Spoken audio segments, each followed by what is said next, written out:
There's obviously been a lot going on social media, just in the media in general, as it relates specifically to your quarterback, Sam Leavitt, expected to enter the transfer portal. I'm curious as to your thoughts, where you stand on that situation. Next guest, Arizona State offensive lineman Ben Coleman, somebody that's been a captain for this Arizona State squad, somebody who has been a staple of this Arizona State community and offensive line now for the last couple of seasons. Ben, we appreciate you taking the time today, man. At this point, I mean, we got to pull up a chair. You're just the third host of this show.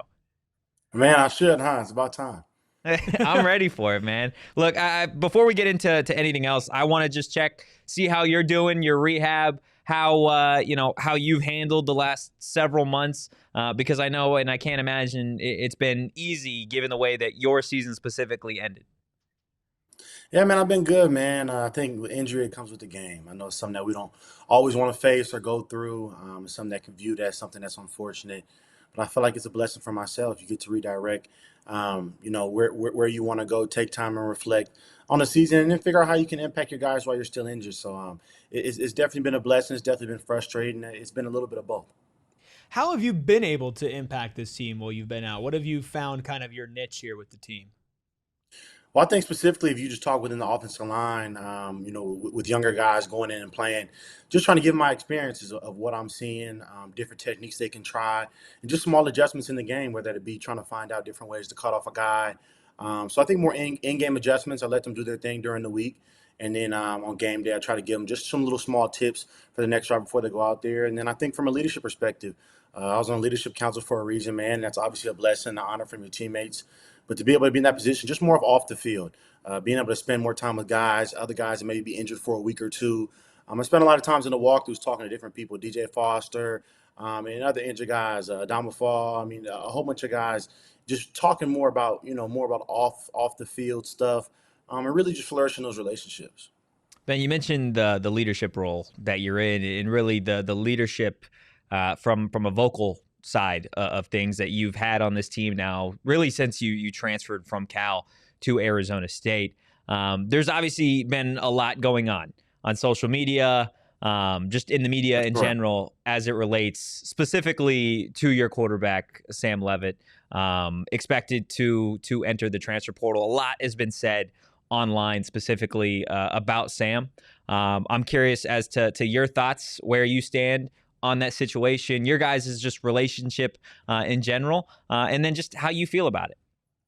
Yeah, man. I mean, I love Sam to death, man. I got Sam's back. When I first came here, no matter who was the quarterback, I want to make sure that, out of all the guys up front, I was like, man, my guy doesn't touch the quarterback. So, that guy being Sam, it's been wonderful, man. Our transition this year with kind of taking on a new challenge of going from last place expected to kind of being in that first place role at the beginning of the season, a lot of high expectations for ourselves, and having to work through all those different kinks of trying to figure out whether it be me snapping, whether it be his cadence, his communication. I love Sam, man. I tell him all the time I'm a big fan of Sam Leavitt. I think guys should just understand, man, this is the name of the game nowadays. I think there's always a lot more to the story than other people will know. I get it. Guys are fans of the sport, as fans of Arizona State. Everybody's passionate. I think this is kind of a unique thing. There was times where people weren't as passionate about Arizona State, and a quarterback may leave, and people may be like, "Oh, who cares if guys are transferring?" But now there's a lot of fans in the Valley that are ultimately tuned in. I know people have hard feelings. It is getting a little bit more NFL-ish, kind of like situations where you see, a guy like Saquon go to the Eagles, and you have mixed emotions about the entire situation. But from a teammate perspective, man, the amount of injuries that Sam has played through, after the Baylor game, Sam was obviously super frustrated. Even after a win, we know we didn't play well, and Sam was injured, and he was sitting there running with the O-line with a limp. And it's just little stuff like that because he just wanted to talk through what mistakes that we made as an entire team, and then just to be able to talk through, man, that we're good. There's a lot of stuff that we can look forward to and get better on. But from a team perspective, everybody loves Sam in the locker room. I just commend him a lot for his attention to detail to the game, how much he puts in. And just from a brother perspective, man, to go through so many injuries and fight back and to almost we didn't even know he really had that much of an injury because, he's always been a tough guy that's always just brushed stuff off. And he's always had, high emotion, high passion. So I love Sam to death, man. Wherever he chooses to go, I know he's going to do the best, thing for him. I hope that staff and those teammates cherish him like I did for sure. Do you think Sam's misunderstood? I think so, man. I think if you're in the quarterback position, I don't think it's ever meant to really be understood. When you win, you get all the praise. If you lose, you get all the credit for that too. It goes both ways. So I think from Sam's perspective, man, I don't know if it's really meant for anybody to understand the quarterback position because you're not into their life on a day-to-day situation. I do think he has a lot of emotion, but I think at the end of the day, I mean, I don't even think Sam is old enough to go and get a drink down that Mill Avenue right now. So I think it's important for people to understand. I'm like, when people mean kid, there's reasons. You could say kid and you could say Ben Coleman who's 24, but you could also say kid of a guy like, wait, this guy can't even drink alcohol yet? Like, yeah, the guy you're talking about, right, is still not legally allowed to go to the store and get alcohol. So I think that's something for fans to kind of take a step back and realize, like, one, this is a human, and this is a human that has so much development left for him. And it's hard to make those decisions right now. When you're talking about all the things, especially, you talk about finances now, how do you make that decision? Has anybody ever been in the position of you not even being able to, or not even 21 yet, but you're talking about millions of seven-figure dollars in the entire space? And that goes not just for Sam, that goes for everybody else in the space too, from all the universities around the country. Nobody's ever been in that space where I'm trying to make it a seven-figure decision, and I don't even have a degree yet. So I think it's something for a lot of people to realize. Now, there's obviously a lot of information, and some of these situations are so just gray sometimes, right? Not everybody has all the right answers or all the information to any of these, situations at hand. And I think, again, just based off of the situation yesterday and then the day prior, I think you really started to see a lot of fans feel a type of way about the report that was out there a couple days ago that Sam didn't attend the team banquet. I think that's where you started to get people maybe saying things on social media that really were in poor taste all the way around. As somebody that is a part of the leadership council, I'm curious as to your thoughts on the situation, and really how you felt about that. Yeah, I really didn't take it as such, man. There was a whole bunch of guys we were calling about the banquet that were missing. If Sam's role right now is a little bit more in the eyes of everybody else, but I call Sam and other guys too that missed the banquet for whatever reason. And those are all older guys that have been established. So I know that the eyes were on Sam because of the situation. Once again, I'm not necessarily all the way in the situation, but none of the guys tripped. None of the guys even worried. That was more of a social media thing that I even noticed after the fact. They're like, oh, well, he wasn't there. And everybody had an uproar about it. There's a whole bunch of situations. There's guys that aren't in meetings, and they have entire different obligations.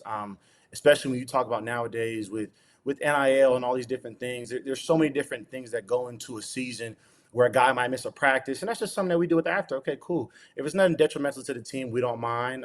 But we trust our coaches. We love Sam to death. All the people love Sam. All the people in the leadership council love Sam. There wasn't one guy that was like, Sam wasn't here, I'm not going to talk to Sam. There's a whole bunch of different reasons. There's a whole bunch of guys that weren't able to attend, a good little handful. And they all had their specific reasons, and we didn't mind. At the end of the day, man, we're brothers for life, man. If it's a banquet, I understand what everybody thinks. Oh, man, it's the banquet, and you're a leader, you should be there, and all these different things. Once again, these are hard decisions that people are making, they're trying to make the best decision for themselves. But from a leadership perspective, especially mine, I didn't mind at all. I understand the entire thing. I've been through it before myself, and it's a tough situation. So, yeah, no, I didn't mind, and I definitely didn't hear any negative uproar from any of my teammates either. I think for a lot of fans, they've seen this kind of like evolution or de-evolution of college football over the last 5, 6, 7 years, where it's like, it doesn't feel like the same sport, right? When it comes to bowl games, you have teams that are opting out, right? Obviously, the college football playoff is completely different. NIL, transfer portal. As somebody who spent a lot of time in college football, what are your thoughts on kind of the state of it as you end your time here at this part of the sport?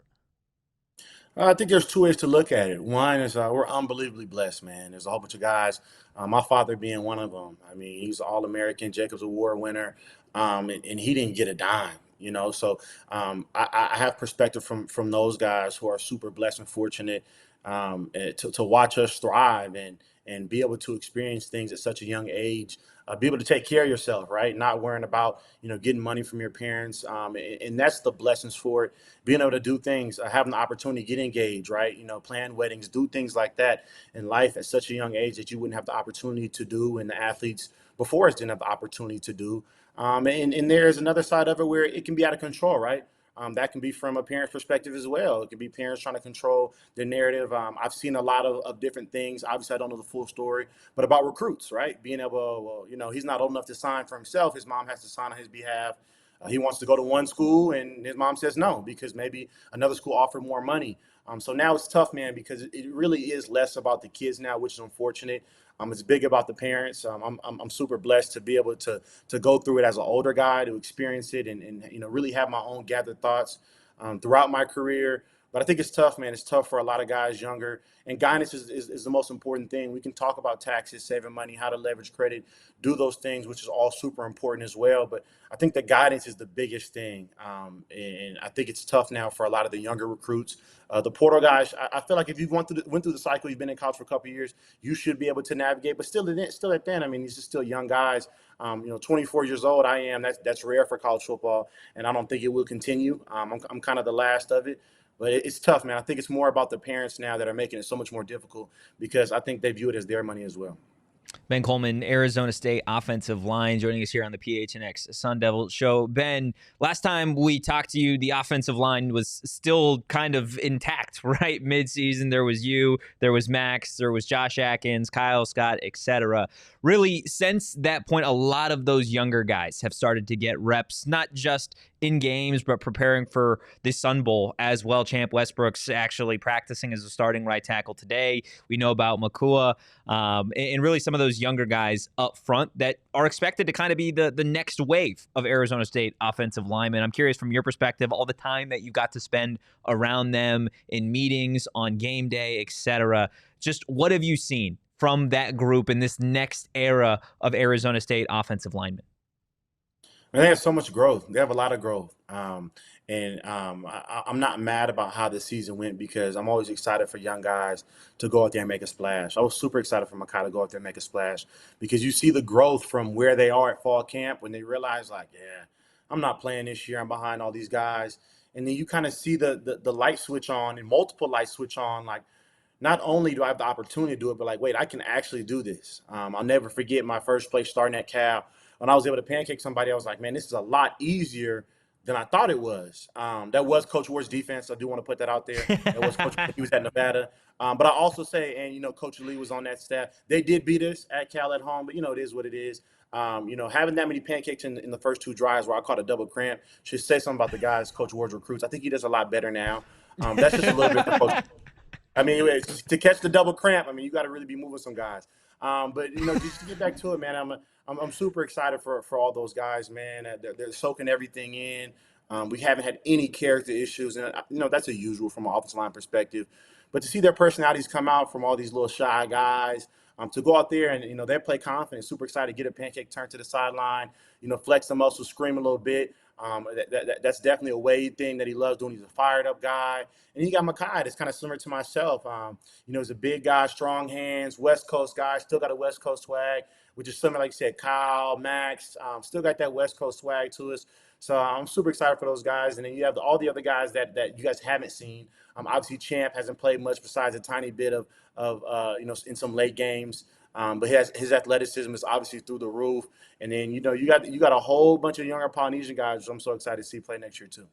Look, I know we just looked forward, but I just want to take one little step back here. Obviously, the last 2 years of Arizona State have been some of the best that these fans have seen. Obviously, last year, a Big 12 championship. This year, a lot of adversity and a lot of stuff that people didn't expect this team to go through. As now you look back at your time at Arizona State, what are your takeaways? What did you learn from this up and down roller coaster ride of a time in Tempe?